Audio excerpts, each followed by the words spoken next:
The Super Bowl, as mentioned, is coming up in just 4 days. One of the injury issues that didn't get as much attention because Patrick Mahomes had a concussion was that toe on which he obviously was hobbling in the divisional round game against the Cleveland Browns. Mahomes played in the AFC Championship against the Bills, looked fine, no issues. He met with reporters yesterday and provided an update on that toe that continues to get back to full strength. Here he is. It feels a lot better. Having these 2 weeks to let it rest and heal up, especially being almost 3 weeks away from over 3 weeks away from the injury itself. And if you look at those type of injuries, that kind of gives you the normal timeline. So definitely every single day that I get to rest it makes it even better. But it's pretty close to 100%. I'm sure by game day it will be.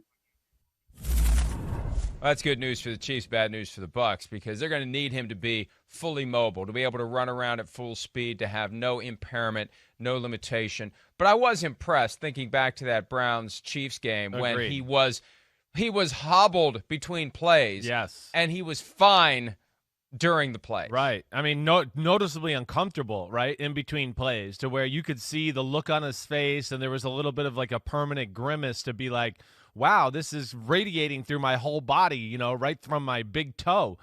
It is a very annoying injury, as we've talked about. But I think, like you just said, Mike, I mean, his movement is key to the Super Bowl. It's key to his success, the team's success. We know about the offensive line issues, right? So part of their way, hey, one, okay, offensive line issues. We know how great he is at scrambling and making people miss and move and doing all those things, but it's become part of their game plan, as we've talked about. All those sprint out passes and everything like that. Plus, with a Super Bowl defense like the Bucs, who, is going to have that 2007 Giants mentality that, hey, the front four, we got to get there or we can't win the football game. This is, not what they want to hear, because the difference between that 2007 Tom Brady New York Giants football game is you knew where Tom Brady was going to be. That's the greatness of Patrick Mahomes. You can get pressure on him and feel like you never get close to him because he makes people miss and then throws completions down the field. So it's good to hear for him, for sure. And we've talked about this before, that condition, turf toe. It sounds so innocuous. I remember the first time I ever heard a guy had it, it was Franco Harris in the 70s. And I remember thinking, turf toe, that doesn't sound very bad. Why can't he play with turf toe? But it's a spraining of the ligaments in that big toe. It's extremely painful. And you think about it, just go walk around. Get up and take a walk right now. Yeah. You push off your weight on that big toe as you move. And if those ligaments are sprained, you've got a problem, especially if you're trying to run around full speed in those football shoes that are tight and uncomfortable. He wore a larger cleat in the AFC Championship and had some extra padding in there. We'll see whether or not he needs that on Sunday. But it sounds like he's getting to where he needs to be, which, again, is very good news for the Chiefs, not very good news for the Buccaneers. Also good news for the Chiefs. Sammy Watkins, a guy who, let's face it, you can't count on him. No. He can't stay healthy. But last year in the Super Bowl, he had a big impact, ran by Richard Sherman, made a big catch, helped the effort to take the lead late in the game. Sammy Watkins gave an update on his injury status with the calf problem that has kept him out of action. Here he is from yesterday. Feeling great, but I'm still working out with the training staff for Rick, and just going over everything so I can have a chance and possibly, go out there and feel 100% or 95 or 85, wherever I get at by Sunday. But feeling pretty good, very optimistic, been having good practices. So hopefully I can go out there and have fun and play. Well, he's going to be out there even at 85%. That's what you do, though, when you're in the last game of your contract and you got to do something to get someone's attention. It's going to be very difficult for free agents coming up in 2021. Not the big-name guys, the mid-level guys. The salary cap going down. The stars are still going to get their money. The rookies are still going to get their money because it's all predetermined. It's a formula based upon where you're drafted. The guys in the middle are going to get squeezed as the cap drops. And I think Sammy Watkins is going to be one of these guys in the middle who gets squeezed. Now, if he comes out and has a huge performance in the Super Bowl, maybe he doesn't get squeezed. He's got a lot riding on, number one, his ability to play, Chris, and number two, his ability to play well in that game. Well, definitely. First off, Sammy Watkins, in a lot of ways, I feel bad for him because he's a superstar talent who we've talked about these things right before, Mike. I mean, he had a foot injury coming out of college his rookie year there, and he's had lower leg injuries ever since. It's like it's never been quite 100% to where you just go, we don't have to worry about injuries anymore. But to your point, and like the importance of the football game and what he does for this football team, to me, I mean, of course, we know Sammy Watkins makes their team better. Yes, I mean, he's a specimen. He's the kind of guy that I don't care what corner you are, you got to respect him. He can scare you. He can catch a slant or run by you for 50-yard bombs and do things like that.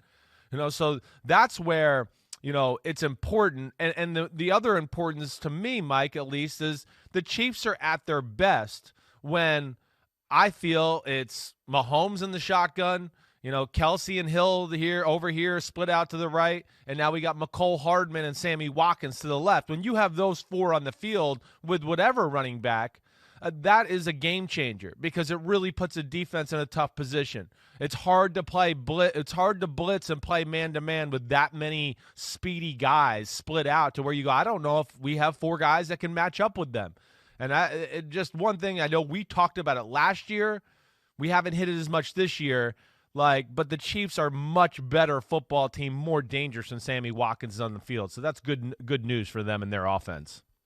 And this gets back to that dedication the Chiefs have to continue loading the cannon with fast guys. Second-round pick on McCole Hardman. Now, at the time they made that pick, Tyreek Hill was at the front end of something that ended up working out for him. But at the time, it seemed very ominous and foreboding.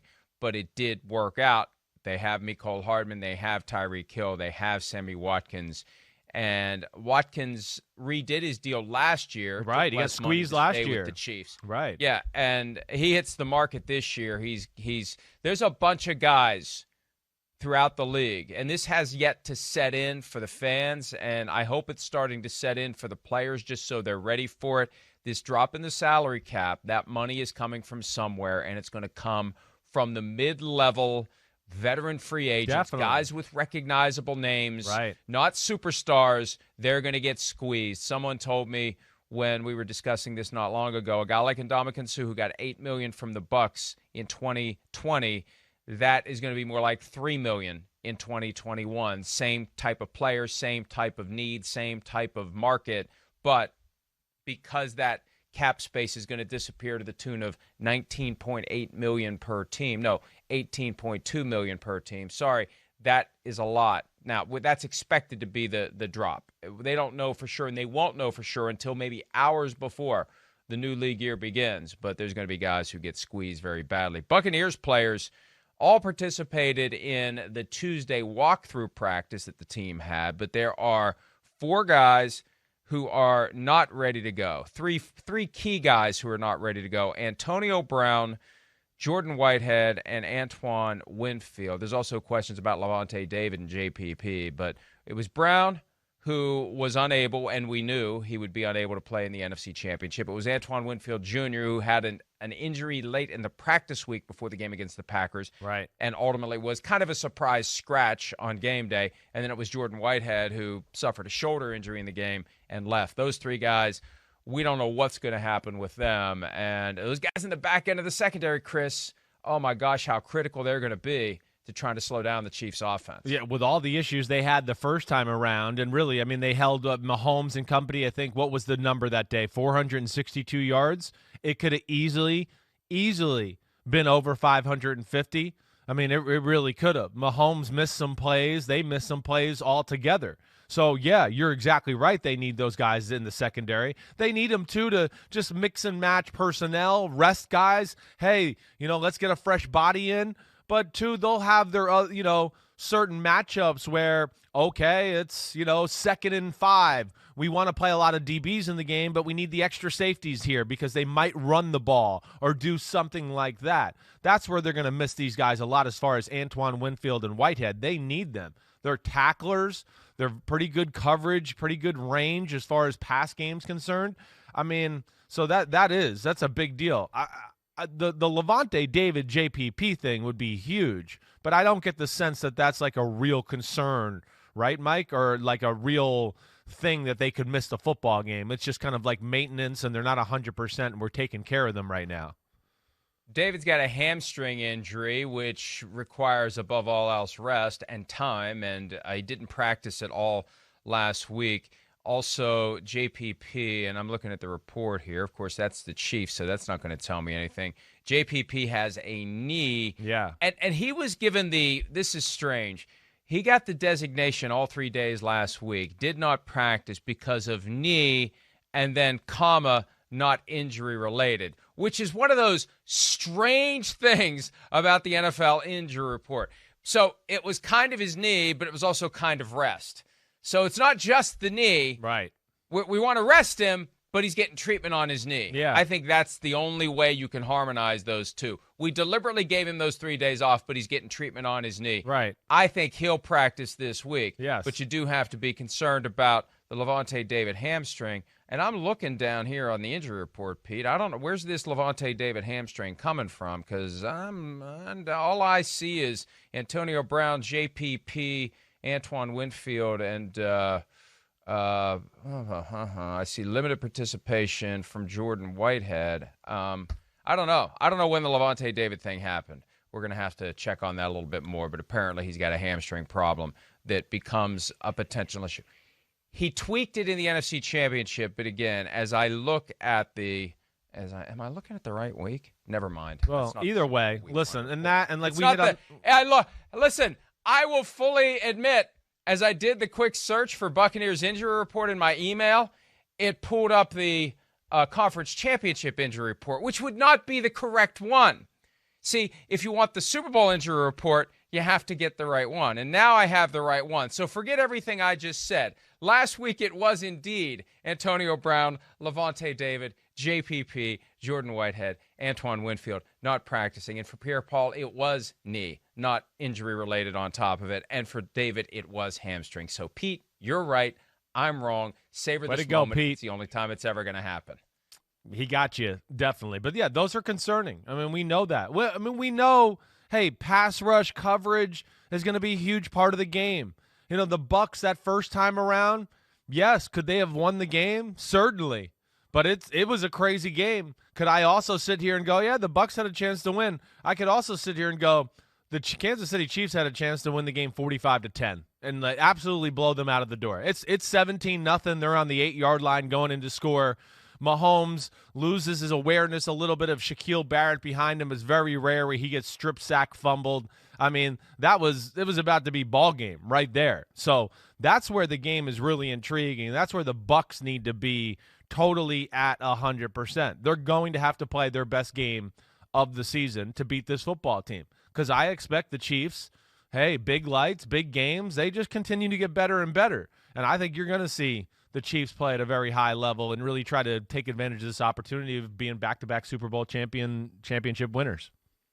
Yeah, and that's why I'm so flummoxed by this one because it could be a blowout by the Chiefs. You have to take the Bucs. 1970 style. I have to. Yes. I took the Chiefs. You took the Bucs before the year. That's the way it's going to go. We're going down with our teams. Shireen Williams yesterday on PFTPM gave me the license to change my mind because it was so long ago and a lot's happened since then. Oh. And I can't do it. I'll text Shireen tomorrow if I have to work or not. I didn't know she was the new boss. I'll see. I'll get. No. She. Because it came up last night when we were trying to fill, frankly, at the end of the show, the idea that I had already pre-selected the Buccaneers to win the Super Bowl before the season began, and my team that I picked to win the Super Bowl, of all the years I've been doing this, has never actually been in the Super Bowl. So I feel like I can't get off that horse now, even though. Yeah. See, there's a hedge to be had there. There's a way I can do it where I can still hedge, and I'm trying to hedge because I really do think that the Chiefs have a good chance to win, but I'm probably going to go all in with the Bucs by the time it's all said and done. Hi, I'm Mike Tirico, and thanks for watching. Make sure to hit subscribe for the latest news and highlights from NBC Sports.